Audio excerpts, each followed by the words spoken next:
Good morning, everybody. I'm Larry Weishuhn. If you enjoy real-world hunting and fishing talk, you're really going to enjoy listening to my good friend, Luke Clayton, and his guest for the next hour. This is David Fox, and welcome to Outdoors with Luke Clayton and Friends.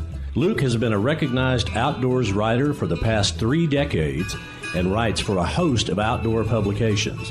Luke pens a weekly newspaper outdoors column that appears in over 40 Texas newspapers. Luke is on the pro staff of Pyramid Air, your one-stop shop for everything air gun related. Smoking techs, electric smokers, feel free to contact Luke through his website, catfishradio.org. Now let's join Luke and his guests for this week's show. Well, thank you guys for that nice introduction. And folks, it is Campfire Talk time, and our friend Larry Weishuhn is right here with me, and we're looking forward to a good few minutes to visit with all of them. Aren't we, Larry? Absolutely, Luke. We really are, and we need to thank DSC, Conservation Education Hunter Advocacy, Hornady, accurate, daily, dependable, stealth vision guys from over around Crockett, Texas, the finest hunting optics there are anywhere to be found in the world. And of course, people know I love to shoot handguns, and I've been shooting the Taurus Raging Hunter here a lot as of late. And matter of fact, mentioning that, just coming off of this hunt that I did up at the Choctaw, had a chance to use my Hornady ammo and my stealth vision optics kind of thing, looking for different critters, and then using the Taurus handgun to take an old hog as well too, something I've been wanting to do here for a while. So man, I'll tell you what, of course now we've got I'm going to let you carry it from there. Yeah, I better preface this. This is the day of the year that we have in March every year in Greenville, Texas, the Outdoor Rendezvous. Yeah. So I won't confuse anyone, if you're listening on the radio right now, the 28th of March, this is when all our great radio stations run the show. Most of them do. Larry Weishuhn, myself, a bunch of our friends, and your friends too probably, will be at the top Rail Cowboy Church, Greenville, Texas, for our rendezvous. Chuckwagons, good gosh, Marshall Allen Bailey and Cowgirl Janie are down from Kansas to perform. There's Philip Farmer, a good friend of mine he's actually a music director at a church there near Greenville, but he has a blues band. He's going to be there, that awesome band from the Top Rail Cowboy Church, the group. They're going to be there. So it's music all day long, a lot of fun. And also, Larry, the East Texas, I don't know if it's Northeast Texas or East Texas Dallas Safari Club group. They're going to be there to tell people about the Dallas Safari Club and how they can become a member too, right? Absolutely, and that's the DSC East Texas chapter that you and I have spoken at in the past, and we'll be speaking at again, I think, at sometime in May when they're having their big shindig as well, too. So really glad to have them there, and of course, Sam Ode and his son from up that's right. Up in the Northeast, not necessarily, I wouldn't call him a Yankee because if he lived up above that line, I'd still say because of how his thoughts and mind run. He's one of us, so he's going to be there, and he can talk a little bit about some of the Craig Creek work that he's been doing up there as well too, and in terms of wildlife and some of the new ventures that he's involved in. And we're going to be frying some fish. I think you got your crew frying fish, and I know David and Edgar Cotton are going to be there as well too, and rumor has it that Rick Lambert, Miranda Lambert's dad's going to be there as well too. Rick is a dear friend of several of us, and so no telling who all and what all is going to show up there. That's always the case, but it's always fun, and I tell people that they can come through. A lot of booths are going to be there today, but I tell people bring your lawn chair. And Donnie Lynch, the well-known squirrel dog raiser from Uncertain, Texas. Donnie and Lucille, they're always there. And I tell you, Donnie's a hoot to listen to. He's fun, and he can always tell some stories. And I laugh because I was thinking about some of the comical tales that he's come up with in the past. But yeah, I want to thank the Top Rail Cowboy Church, Pastor Charlie Nasser, who's, by the way, a heck of an outdoorsman himself. Yes, He's sir. a tournament bass fisherman, and Mr. and Ms. Carr, they're the kind of the leaders of the outdoor ministry there. It's a good thing. There's some money's brought in. The booths, there's no fee to have a booth there, but people can, donate a little, whatever they can to that outdoor ministry. Larry, they're at the Top Rail Cowboy Church. They have a youth predator hunt every year. They just had That's one right. a couple 3 weeks ago. Yeah, Mr. Carr, and he kind of ramrods that. But yeah, it's a lot of fun. Chuck wagons, there's always stuff to sample, and yeah, my fish cooking team, Billy Kilpatrick and Bill Carey and Phil Zimmerman. They've assigned themselves to duty, but I've got a bunch of blue catfish in the freezer, and freshly caught too. By the way, they hadn't been in there that long, and yeah, they'll cook that up. There won't be enough to feed 300 or 400 people, I don't think, but the people can come by and sample. Always something to. I know the chuck wagons, they're there, and the Dutch Kettle Society. Those people are going to be there. Cooking with their Dutch kettle. So it's a lot of fun, and something I look forward to every year. Man, I do too. I'll tell you what. The one thing I will guarantee, there'll be a lot of storytelling going on while we're there as well. Oh, that's right. That's true. Well, the Choctaw Hunting Lodge, I know that was a big time up there. A lot of people that may not know about it. I'm sure there are some people that don't know, but right across north of the Red River, if you're in northeast Texas, you just cross, say, from Paris, go up to Hugo, and then you go north out of Hugo. You're not that far from within, I'd say, 45 minutes of the Red River crossing. You can be there, but that's over 40,000 plus acres of beautiful mountain land up there. A beautiful lodge at the Choctaw Hunting Lodge. Exotic hunting, all that kind of hog hunting, fishing during the off season, and then during the hunting season, a lot of good whitetails. I've taken a nice buck up there, and you've hunted there a good bit, Larry. So ChoctawHuntingLodge.com is how people can learn about that, right?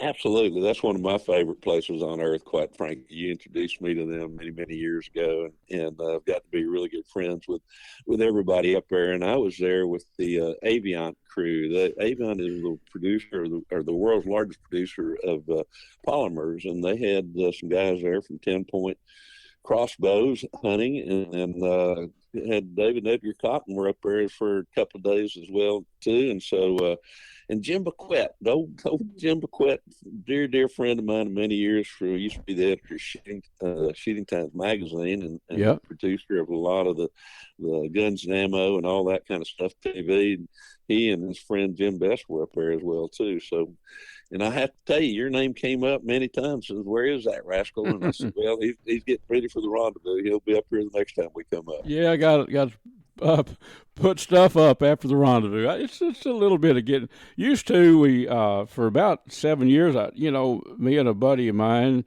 outfitted elk and bear hunts, archery hunts up in Colorado, and that was the prepping, getting ready for that. That was always a lot of work, because you had to pack everything, freeze everything in a freezer, and then haul the freezer up there, all kinds of stuff. This is a mini scale of that. You got to get stuff ready, and I always like to cook a big cobbler. And Bill Carey gave me it's a Magnalite. It's a famous brand of aluminum, a big aluminum roaster, if you will. And I find that is ideal for making this cobbler. I used to make it in just a regular cast iron Dutch kettle, but which is great. It does a good job. But this thing here, I can make a whole bunch more at one time. So always have a little sample of cobbler out there, and the only thing I'll tell people about the cobbler, they better get there early, because I'm going to be having my share and about 20 other people share before they get there. So they better come in early. It is always out of this world good. It's hard to mess cobbler up. It's pretty easy to fix. But then a little history on that. Some people might be interested in. About 8 years ago, actually, Friendly. His name is Lee Buffington. He's he passed away last year, but Friendly was a well-known personality up in Northeast Texas. Everybody knew Friendly. Slightly built guy and just full of energy, just wired to go is the way he was. But he was on a radio station that ran my show about 8 years ago. He says, Luke, we need to start having an event, an outdoor event. I said, I'm all in. So we went to work, Friendly and I, on that idea. And then Randy Kuhn had a car quest. It's 4 acres there north of Greenville, downtown. And we kind of outgrew that through the years, and I really appreciated Randy allowing us to do that a couple of years. But then Friendly went to church at the top Rail Cowboy Church, and he says, let me talk to Pastor Charlie Nasser. So he talked to Charlie, and so now we're on like 18 acres out there. The church looks forward to it every year, and that's how that happened. So I thought, Friendly is still a big. He's not here with us in the flesh, but he's still a big part of that as far as I'm concerned. Yes, he is. And I wanted to name it, I'll say it, the Luke Clayton Outdoor Rendezvous. Well, it's officially now Luke Clayton's Friendly Outdoor Rendezvous. I love it. In honor of Mr. Friendly. So, yeah, so it's got a history already after 7 years. So looking back to Friendly was the type he was wired to go. I mean, he was there was no slow to Mr. Friendly. No. And when when Friendly was 80 years old, with downtown Greenville, he had to cross the street and the light was turning, and I thought, wait a minute, don't be rushing this. And he jumped in that, he had to get across. And I waited till the light, till it looks safe. He ran across that street at age 80. But he was a legend, and a lot of people knew him and all that. So that's kind of what it's all like. Larry, coming up, I'm going to do something a little different. Of course, we've been doing, you've been with me me and you've been together doing this 20 years.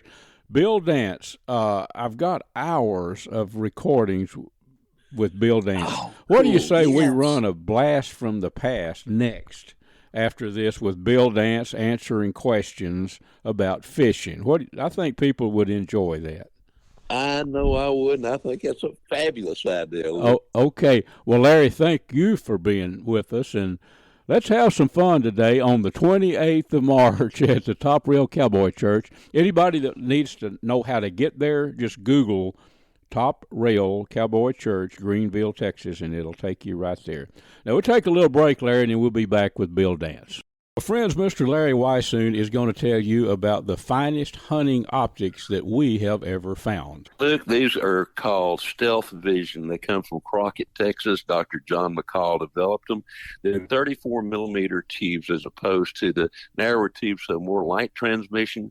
They have a little green light that comes on. That scope is leveled because that's when you want to pull the trigger. They have an optional lighted reticle as well too, and a whole lot of other products. And folks can learn more about them by going to stealthvision.com.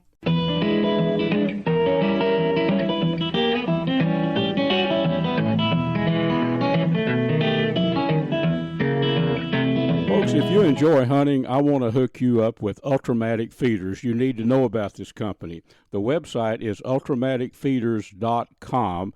There are a one-shop stop for everything you need with hunting blinds. They have all kind of different brands of hunting blinds, game feeders, parts for feeders. Again, the website is ultramaticfeeders.com. And friends, I've been using Smoking Tex electric smokers for over 15 years, probably closer to 20 years. You can go online to smokingtex.com. They're not one of your throwaway electric smokers that you can find at some package stores. These things are made to last. I've got one that I've been using for, well, that length of time, probably 15 years. Check them out online, smokingtex.com. Well, friends, coming up is an interview that I did years ago with Mr. Bill Dance. Now, when Bill was cutting his bass fishing teeth, my uncle owned Camp Carefree, which is up on a horseshoe lake, not far from Memphis, Tennessee, about 25 miles from Memphis. But I used to go up and gas up boats and handle the rental boats when I was a kid in high school for my Uncle Luke. And Bill and I connected years later through the Dallas Morning News. He called me and said, we didn't remember each other when I was young and Bill was young. I was working for my uncle, but he called and said, Luke Clayton, you have to be kin to Luke Clayton that owned Camp Carefree on Horseshoe Lake. And I said, that's me, Bill. Anyway, then he explained to me that I used to probably gas up his rental boats when he was learning bass fishing back years ago. But anyway, coming up is an interview I think you'll enjoy. The words and the wisdom of Bill Dance are timeless. This was recorded years ago. Hope you enjoy it. Well, folks, it is your old buddy Luke Clayton. I'm right here at the boat ramp with Bill Dance. And, you know, the last couple of shows Bill has been fielding some questions from you. You've been emailing me through Catfish Radio, and there's a little deal there where you can send the questions. Down in Hamilton, we've got a question that we're going to start off with. Bill, like always, man, I really appreciate you taking the time to be with us. I love it, buddy. Love being with you. You know that. We have a lot of fun, and you're much appreciated. I want you to understand that. Well, let's jump in on the questions here. This old boy down in Hamilton, Texas, why are slow-moving baits such as worms and lizards and topwaters sometimes, why are slow-moving baits so effective on big bass?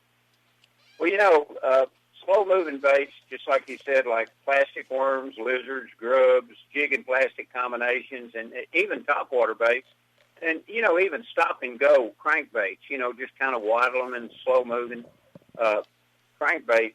I think the key word here is selective feeding. You know, there's many times when all game fish, including the bass, will be highly, highly selective, you know, in their feeding efforts. A fish must automatically compare the energy expended to catch its prey with the food value received. Now, this might sound highly sophisticated, but Mother Nature has provided for this so the fish may grow instead of losing weight while, you know, chasing down a meal. If a bass has got to just, you know, run feed down, just chasing down a minnow that's 2 inches long, that's faster than him, he's going to lose weight.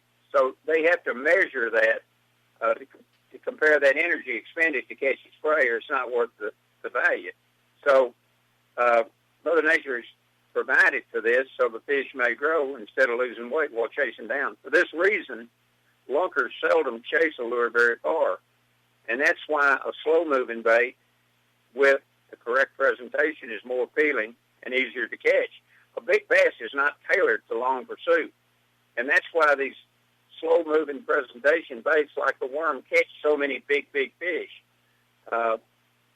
It's always been that way, and I know the big bass that I've been fortunate to catch in my lifetime.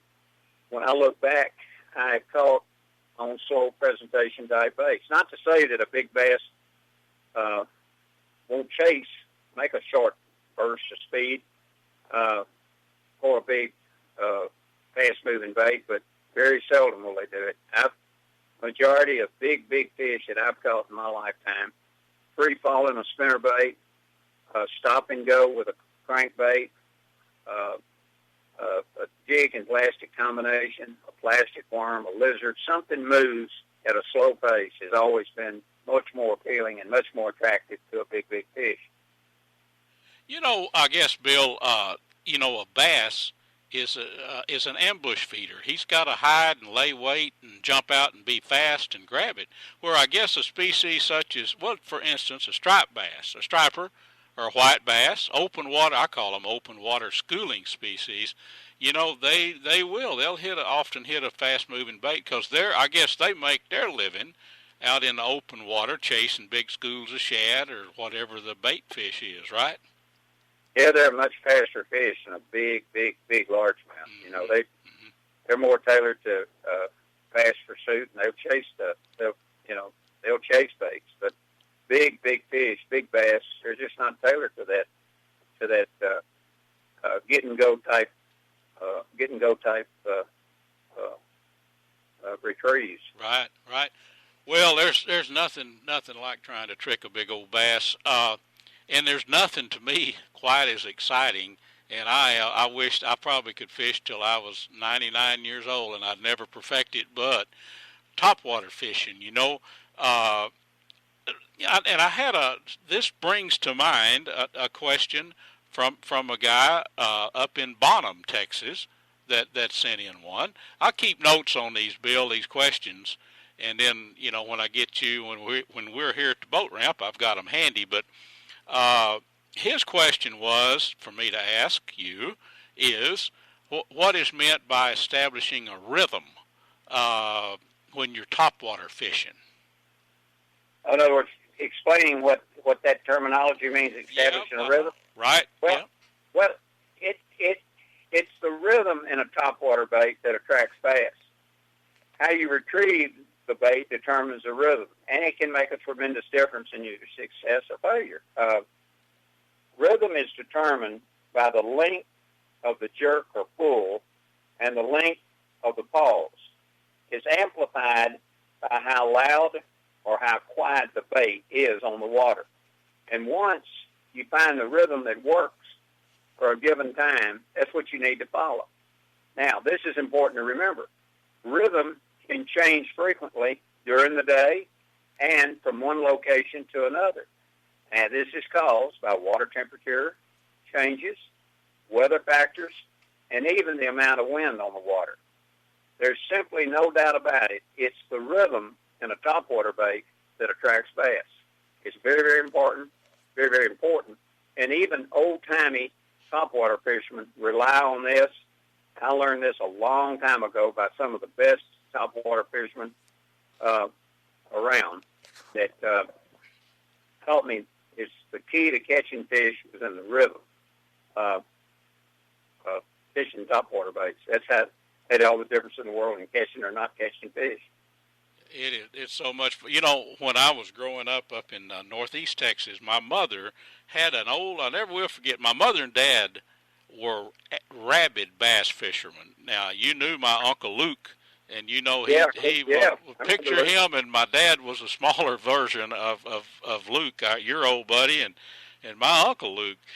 But they did a lot of their fishing with called them shiners under a cork, you know, and there weren't any big lakes up there, but they would, every farm pond in the world, they had access to fish. Well, my mother had a baby Lucky 13.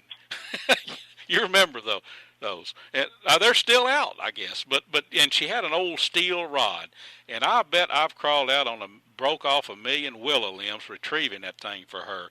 But she mastered a technique that nobody ever taught her, but the pausing that bait, you know, that's a big deal, isn't it, Bill, on the topwater, is learning to not just keep it chugging all the time, to pause it, right? Oh, absolutely. It's a rhythm. That's a rhythm. The rhythm. The rhythm. That's what you're talking about. Yeah. We were at Stick Marsh a couple of weeks ago down there, Palm Bay, Florida, and Stick Marsh. It's the headwaters of the St. John's, big marshy area down there, 60,000 acres, and we're using Rebel Pop-Rs, and it was unbelievable. I was fishing with Mike Tifton, a buddy of mine that lives right there in Palm Bay, and we was fishing this monstrous 60,000 acre marsh, and the way we had to fish that Pop-R, if you popped it very much, the rhythm and the way we fished it was just You just barely moved it. 3 quick, just a little pop, pop, pop. And if you chugged it very much, it wouldn't hit it. It was amazing how slow they wanted it. You just popped it 3 times and let it sit. And Would you twitch it, Bill, or just kind of blomp, blomp, blomp? No, you'd barely twitch it. I mean, if you moved it over 6 inches, they wouldn't hit it. You just barely. I don't think we moved it 4 inches, just little bitty twitches, and it made all the difference in the world in the way they hit it.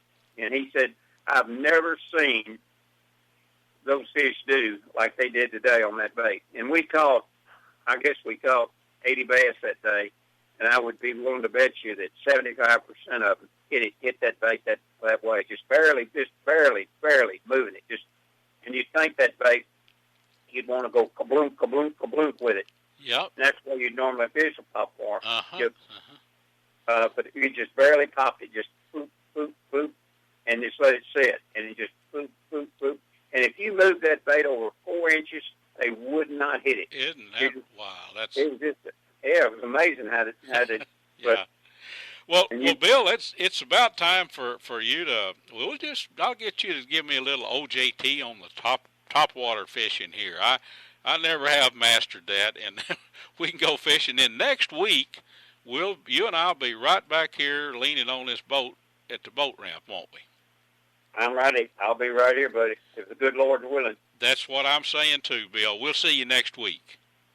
Friends, if you're heading southeast out of Dallas on Highway 175, you'll pass by Crandall. Whip in there to the Cotton Gin. They have some of the best food you'll find anywhere. Live music in the evenings. You can go online to cottongincrandall.com and check them out. Big Sam left Seattle in the year of 92 with George Pratt, his partner, and brother Billy too.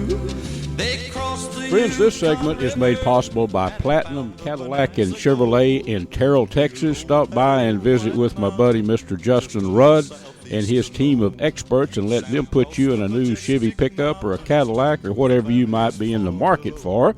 Also, the Choctaw Hunting Lodge up in southeast Oklahoma. Check them out at ChoctawHuntingLodge.com.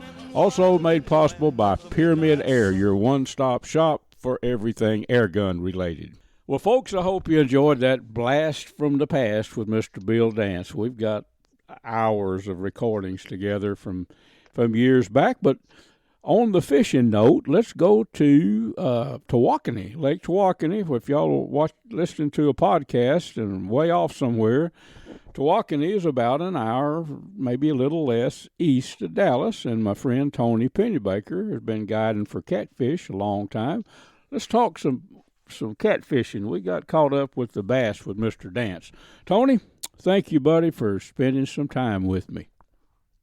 Good morning, Luke, and thanks for having me on the show. Yeah, well, Bill got us caught up on some ageless bass fishing tips that worked 30, 40 years ago, and they still work today. But catfishing, still work. Yes, sir. The bass don't know that we got all this new equipment, so when they see something they think they can eat, they'll do it. But catfish are kind of the same way, though, aren't they? You've been posting these pictures, yeah. I stay up with you every day just about on Facebook. Of course, we're almost into April now, and we're kind of at the end of what we call the traditional trophy blue season. But I learned from you a long time ago, you can catch a big blue catfish at Tawakoni just about any time. Maybe the winter's the best, but what's going on? Are most of your trips for what we call the eater catfish now? Yeah, most of them are. We were supposed to do a trophy trip, last one, but the wind got up too high, so we couldn't do that. We canceled it. But mostly I'm doing a lot of eater trips. And, this time of year, it's kind of a combo. The old fish will move up in the shallows, and where you find the eaters, you also find trophies. Mm-hmm. So, yep.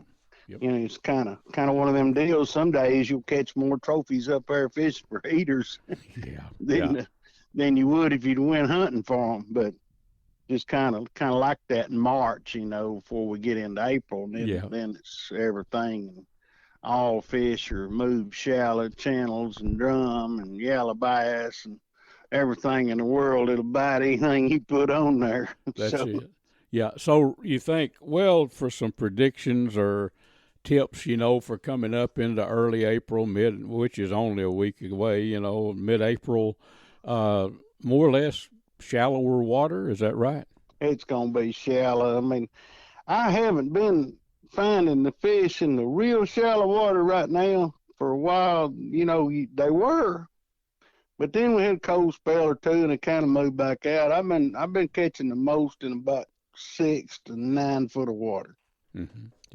Yep. And normally this time of year, I'm up there prowling around in 2 or 3 foot, but I haven't found as many fish there lately, and it'll change. It won't be long. It'll change, but as the last several trips, about 6 foot of water produces most fish. Yep. And tell folks how you fish. I know it. As a guide, you're all about putting a bunch of baits in the water because you're going to have, clients there fishing with you. But you'll fish with 6 or 8 rods sometime there. I fished with you many times, and don't guess we've ever used less than about 6 rods, right? Yeah, I typically put about 4 in the front because you get more out up there, and 3 in the back. 7 rods. Yeah. About. And if they're kind of slow, or if I spy a spot over there, I think I need a bait in, I might pick another one up and sling it over there. But basically just using the Santee rigs, fishing with fairly large hooks right now, 6 and 7 out, because you got the potential to hang those really big fish. Right. I'll put a couple of, I just call oversized baits on those hooks, and I'll just fish with some 2-inch shad right now. Just 2 or 3-inch shad. Works great. Yep, and, that's what they're hitting on. Those rigs, I don't make them quite as long. They're probably about 24 to 30 inches, or I'll make them a little longer if I'm out there in the deep. But yep. They don't really require to be that long of a leader in that shallow water, but put about 4 in the front and 3 in the back, and cut shad, fresh cut shad. Yep. Or perch. I catch a perch or 2. I use perch. It works pretty good. Yep. Well, sling them out there and get ready to catch fish. Just take the slack out of the line and put them in those rod holders, and your boat's stable. It's not going anywhere. And just watch those rod tips. I mean, I've done it with you many, many times, and so, one thing we might touch on, you and I, and probably most serious catfishermen, we say rigs, Carolina rigs. We know what we're talking about.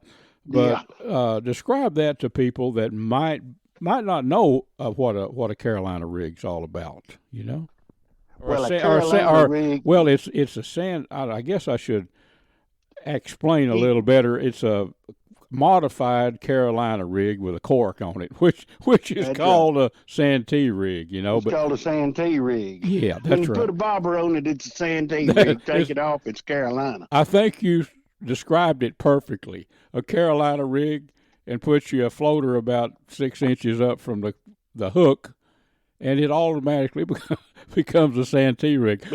And I guess Santee Cooper. Santee rig. Yeah, Santee Cooper's where that was invented, I guess. Some old bass fisherman probably. It might have been Bill Dance. Who knows? Somebody said, "Hey, wait a minute." Ain't no telling. I seen them use Carolina rigs way back in the day when I was a kid watching Bill Dance. Yeah. And they had Carolina rigs. They were bass fishing with plastics with those things long time ago. It's kind of interesting, but I pointed that out earlier. My uncle owned a fishing camp, Tony, up at Horseshoe Lake, which is 25 miles from Memphis. It's in near Hughes, Arkansas. Well, it was called Camp Carefree. His name was Uncle Luke. My uncle was also named Luke. So I'd go up in the summer and gas up boats and rental boats, little aluminum boats. And Bill Dance, I didn't know who in the world Bill Dance was, and probably nobody else did either. This was back in about 1964. I was about 14, 15 years old. So I worked for my uncle, had a great time up there in the summer, And I I got when I was doing a fishing column for the Dallas Morning News, I got a call from Bill Dance. This has been a long time ago. He said, Luke Clayton, did you have an uncle named Luke Clayton at Old Camp Carefree? And that's where I learned all this. I told Bill, I said, I probably gassed your rental boat up. Bill would come up there, and my uncle. Isn't that something? How things, But Bill would come up there, and my uncle would loan him. They were great friends, and Bill told me he knew my uncle till the day he died, and just thought the world of him, But you never know. But I thought that was really unique. And then Bill and I, we recorded just a whole ton of radio back, a few years ago. That's why we call it Blast from the Past. But I thought that was interesting, Tony. Lots of knowledge there. Oh my gosh! When you interview Bill Dance, I'll tell you, you have a not a script, but questions. He is a very methodical. He come from a doctor's family. His grandfather, I think, was a medical doctor, and he gets about as scientific as way over my head on a lot of stuff, but he does have a great deal of knowledge. Now back to the catfish. Back to catfish, Tony. All right. Yeah. So right now, if you can't get shad, and now's the time when those shad are going to, very soon they're going to be spawning, be up on the banks, aren't they? Oh, yeah, about the 1st of May. Yeah. Could be like right at the end of April. It's kind of a weather thing, of dictates that. But it does. Usually you can just nearly mark your calendar, man, the first day of May. They'll be running them banks. Exactly. And like I said, maybe a little bit before that, if the weather's right. Depending, yeah, that's true. Well, Tony, how about leaving the phone number? People that want to come to Tawakoni, which, again, friends listening out of state, there is no better catfish lake that I've ever fished than Tawakoni. How do they call you? Just give me a holler at 903-474-3078. Yep. Or look me up on Facebook, Tony Pennybaker. Google me, Tony Pennybaker. You'll find me. All right. And, Tony, how about if they need some of that really good punch bait, Tony P's punch bait? Can they get it? The same number. Call me on the same number, and I can set you right up. Okay, you can go online and order it online at bestcatfishbait.com. Okay, bestcatfishbait.com. And, folks, this Tony P's he makes, it's kind of like if you're looking at beer, a craft beer, well, this is craft punch bait. This is good stuff. Tony, thank you for being with us, buddy. Thank you, Luke. Folks, I want to tell you about one of my long-term partners, and that is Pyramid Air. The website is pyramayair.com. They're a one-stop shop for everything airgun related. Big bores, little bores, PCP guns, springers, you name it. All different brands, some great airgun supplies, but also a whole lot more. Archery, ammo, optics, shooting and outdoor gear, action sports, all this stuff can be found right there and ordered through Pyramid Air. So remember, go online to pyramayair.com. The snowflakes fall as winter comes, and time just seems to fly. Friends, I've been shooting and hunting with CVA muzzleloaders a long time. They are, in my opinion, the best muzzleloaders on the market. But did you know CVA also makes a very fine line of centerfire rifles, built to last and super accurate? Been hunting with those for several years. Check them both out, the muzzleloaders and the centerfires, online at cva.com. Folks, I want to introduce you to some good friends of mine at Dash for Cash Pawn Shop in Seagoville, Texas, located at 133 Hall Street. The phone number is 972-287-3121. Go by there and talk with Gary or Randy, the owner. They're great people. They've got some great prices. Again, that's the Dash for Cash Pawn Shop, Seagoville, Texas, 972-287-3121. Well, friends, how about some more hunting talk? A good friend of mine, Matt Burgess, has guided more places than anyone that I've ever known, and I've got a lot of friends that are guides. I used to be kind of a part-time guide myself, but I thought it would be fun to visit with Matt and talk about some of the places that he's been and some of the things that he's seen. Matt, thank you, buddy, for being with us today. Thank you, Luke. I think it'd be, I know it's cold up where you're at, but the North Country is cold. Yes, sir. Folks, Matt and I met through Stealth Vision, and Matt helped with Joe Cunningham and Doc, helped, and Larry Weishuhn to introduce me to the Stealth Vision. You hear me talking about them every week, the scopes, the long-range shooting, and also short-range shooting, but that's kind of how we met, isn't it, Matt? It is. Yeah, it was. We met down at the ranch there and got you to do a little long-range shooting with us. You bet. I was shooting. That was I think that was a 6.5 PRC. Yeah, the CVA. That's right.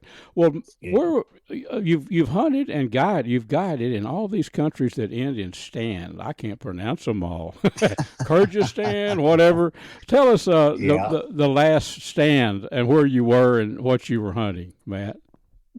So it's been a few weeks ago. I was up in the Pamir range. So that is right on the Afghanistan Tajikistan border. We were hunting Marco Polo sheep and ibex. We did a combination hunt there. So I took actually a Texan over there and took the Flatlander and brought him up to about 15,000 feet to see what it looked like up there. It was actually pretty cool, Luke. It was one of those surreal moments where it's snowing a little bit, the wind's blowing. We're up, I think at that time we were at like 13,500 feet and sitting on the side of the mountain looking for a sheep. And here I'm looking at this line of camels. It just looked like it went forever, and they had packs on the back of them. And that's the Silk Road. That's been the trade route for hundreds and hundreds and hundreds of years.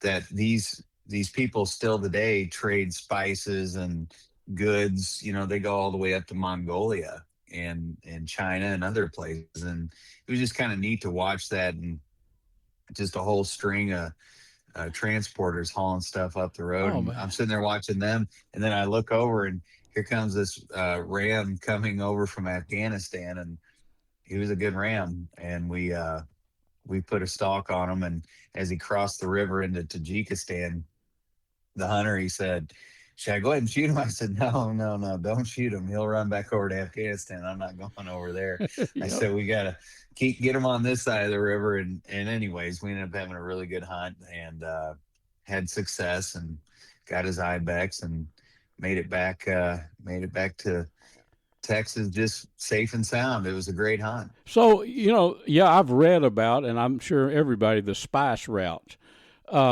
That's where you were. I mean, that's been going on since what, biblical days or before? The Silk Road? Yeah. I don't know exactly. Yeah, but long the time. Silk Road has been around for a very long time. Now, what are they transporting the goods? Trucks? Is it a No, camels. Still camels. Still today. That's what was so neat about it is that's how they do it. It's just amazing. Oh, just to witness that, ibex or Marco Polo or not, just to see that. That's one thing about hunting. I've never been over in that area, but different places. That's an experience with how the people live, and that's amazing. So there'd be like caravans of camels loaded like pack horses, or yeah, it's exactly right. I mean, it just seemed like it went on forever, but I mean, they transfer spices, all kinds of goods. I mean, it was a pretty amazing moment just to sit there and watch that, and it's just everyday life for them.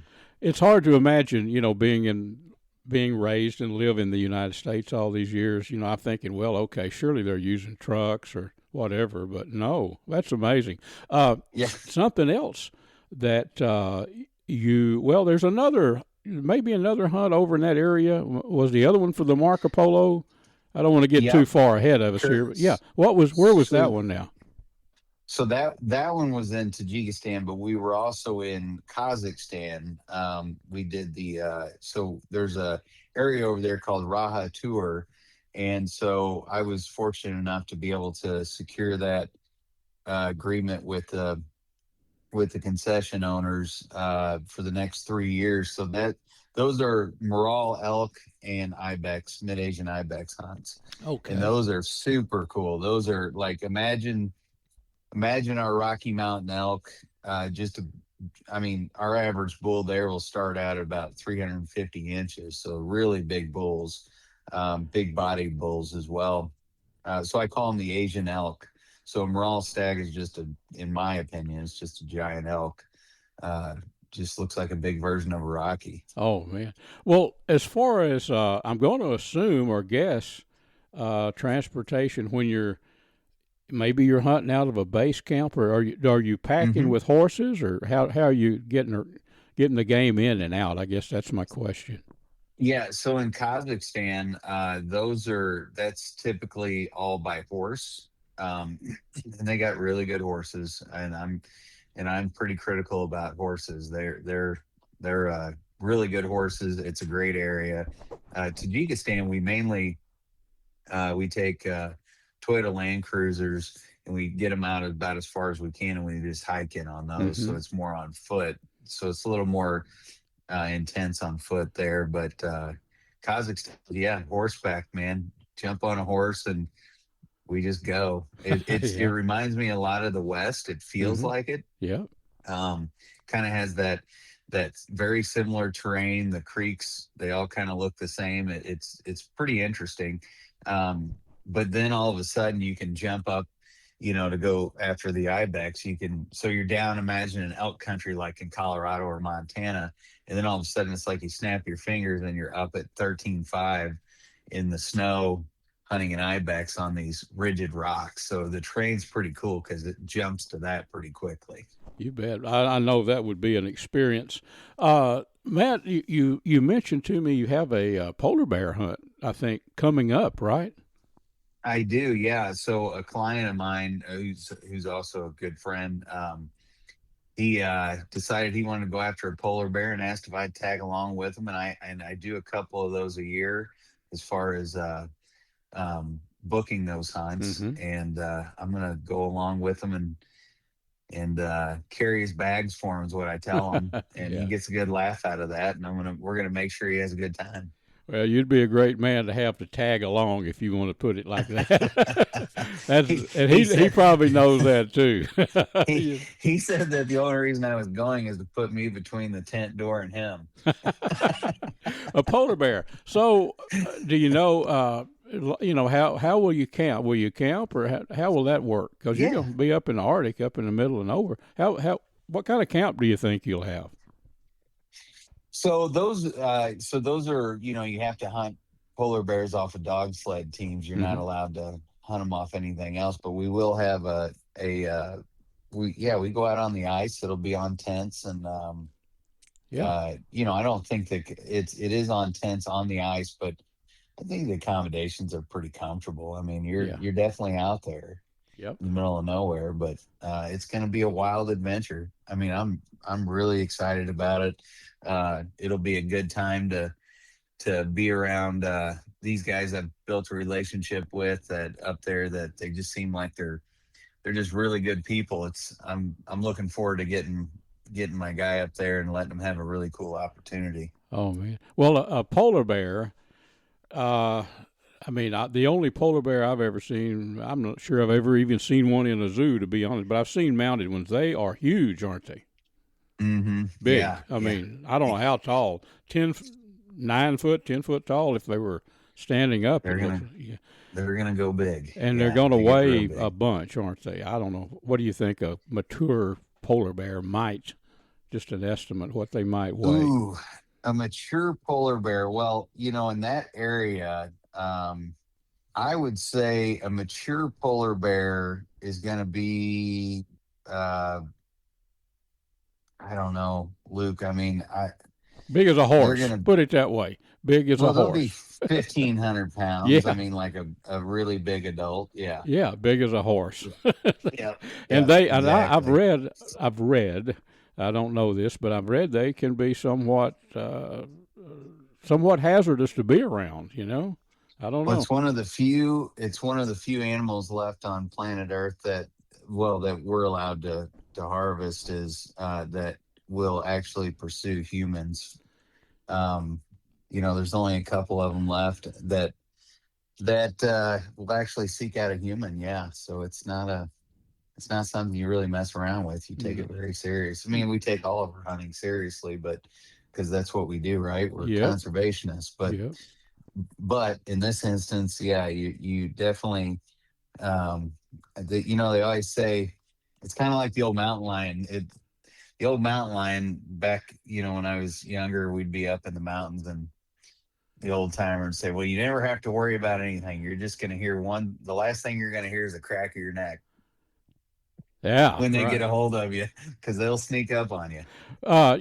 Matt, we're about out of time, but I've got a lot more I want to visit with you about. But I was guiding elk and bear hunt, black bear, 150-pound Colorado black bear mostly. But black bear, and I was cow calling, and I might have told you this story, but the hunter that I had with me, I saw a bear, just an average black bear, 150-pound maybe, trot across this little meadow. And then this hunter come running up to me, and he was really shook. I could tell. He got right in my face, and I couldn't see him. I had him hunting a pond, which was the elk were using. No elk, and we found out why. He was on the ground with a bow, and this is the gospel truth. There was a mountain lion came within 6 feet of him, stalking up to him on the ground. And and then I said, "What'd you do, buddy?" And I stood up, and the cat just looked at me, and then the cat jumped up above him, and he hooked him out of there. I had him hunting that same wallow that evening, and I was about 60, 70 yards up a slope, cow calling again. And that mountain lion came back. I know he was hunting that pond, that wallow, for elk and deer, whatever, but it shook me up because the guy was down on the water around the little blind we fixed, and that mountain lion came back just at dark, about 30 minutes before shooting time ended, and didn't leave. And back then you couldn't carry a firearm during archery season in Colorado. But I know the mountain lions scare the daylights out of me, probably because I don't know much about them. But they're just they're like anything else. In the wrong situation, I'm sure they can be very dangerous. But you don't hear a lot of, there's not a lot of recorded deaths with that. But they're scary. They're scary. Yes, sir. I don't care what you're doing. You're out there, especially if you're kind of solo running. Anything will get in your head. You bet. Oh yes. Well, Matt, we're about out of time. I want you to mention your sons are in business with some very fine knives, skinning knives. So how do folks learn about that? So they've got a kind of a wide selection of D2 steel skinning knives. You can go to dispatchhunts.com and go in the knife section. You'll see my boys are 12 and 14, and they've got they're not building the knives. A friend of ours are building them, but they're just really good. They're just high quality skinning knives. You'll enjoy them. And that website again is what? That's dispatchhunts.com. Dispatchhunts.com. Well, Matt, thanks a lot for being with us. We're waving the flag for Stealth Vision all the time. If folks want the best scope in the world, or binoculars, I've got some of their range finding binoculars. Go to check them out, Stealth Vision. Matt, thanks a lot for being with us, buddy, and I'm going to get you back. We're going to talk some more about your adventures. How about that? Thanks, Luke. I appreciate it. Friends, I hope you've enjoyed our show. This is our 20th year to be doing Catfish Radio, and I enjoy doing it now probably more than I did when I first began. It's lots of fun every week. But I want to tell you about a destination, one of my favorite destinations, and it's the Choctaw Hunting Lodge. It's up in southeast Oklahoma, maybe an hour north of Paris. I don't think it's that far, but it's an awesome place. You can go online to ChoctawHuntingLodge.com and check it out. Beautiful lodge there, trophy deer hunting on thousands of acres of Choctaw tribal land up there. It's just, if you ever go up there, you will return. A lot of eastern turkey in that part of the country, and probably our closest destination for many Texans to have a real chance to kill an eastern turkey. So that's got that going on. Exotic hunting, hog hunting. If you're an outdoor person, you'd love a visit there at the Choctaw Hunting Lodge. Folks, we are out of time. Make sure and tune in next week and be safe in the outdoors.